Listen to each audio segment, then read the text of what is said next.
Voilà, nous sommes toujours dans le cadre de cette édition, troisième édition de Ethno-Tendance, le rendez-vous de la mode, le rendez-vous de la culture africaine et européenne, bien sûr, le rendez-vous où tout est beau, tout est merveilleux, où vous sentez vraiment une âme qui est là, qui est présente et qui vit. Alors ici, nous sommes la confection, les vêtements. Bonsoir. Est-ce que vous pouvez un peu nous parler de ce que vous faites ? Oui, on fait du prêt-à-porter avec du tissu Bogolan, principalement de l'Afrique de l'Ouest. Donc c'est un tissu qui est assez rare, qui se travaille très longtemps à la main. Les finitions sont faites avec des grands ateliers qui travaillent avec des ateliers comme Chanel. On travaille avec les meilleurs artisans. Chaque vêtement est fait à la main. Un pan égale un vêtement en fait. Donc c'est pas de la série.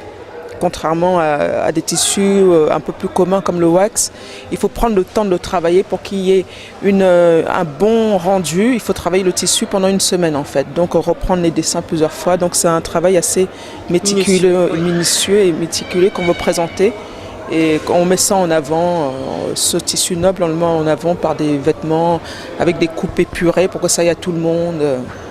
Voilà notre communication, on axe sur toutes les carnations, montrer que ça va à tout le monde et c'est des couleurs un peu chaudes et qu'on n'a pas l'habitude de voir avec d'autres tissus. Alors pourquoi c'était important justement pour vous d'utiliser ce tissu-là? Est-ce qu'il y a un message que vous aimeriez faire passer au travers de ce que vous faites? Oui, bien sûr, c'est valoriser un tissu noble qu'on ne porte pas souvent et qu'on ne voit pas souvent, qui se retrouve dans différents cas de figure comme l'ameublement, mais c'est un tissu qui se porte dans ces pays-là, c'est un tissu c'est un vêtement et comme il est long à travailler et que c'est un travail complètement artisanal, c'est pour valoriser un peu tout ça, le savoir-faire avec l'exigence de qualité qu'il y a derrière.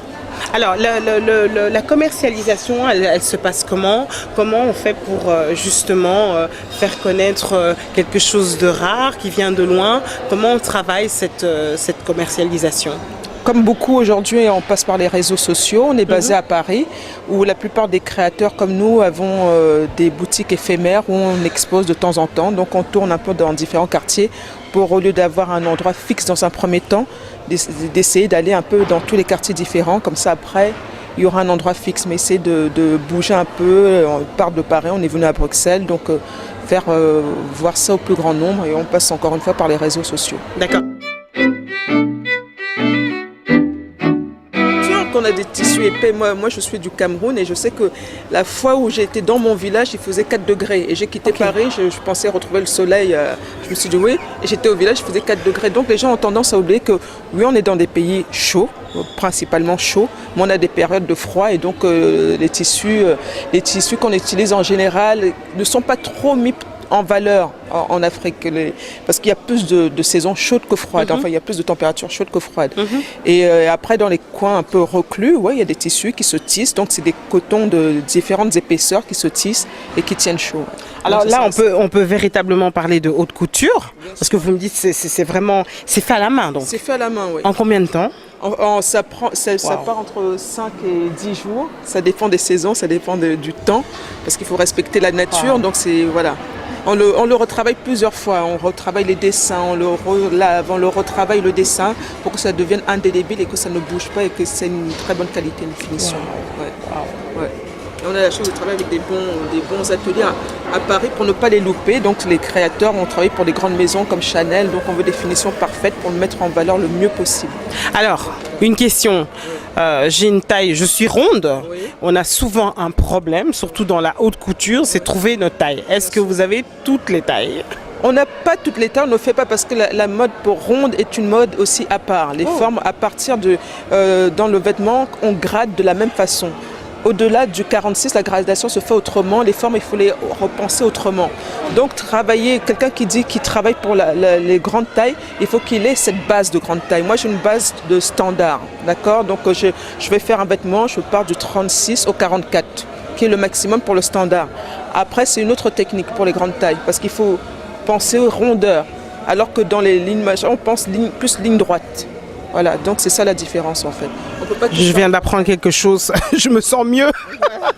Alors l'évolution du milieu de la mode, parce que à mon avis ça a vachement évolué, comment elle se passe cette évolution? Est-ce qu'elle est bonne? Est-ce qu'elle est moins bonne?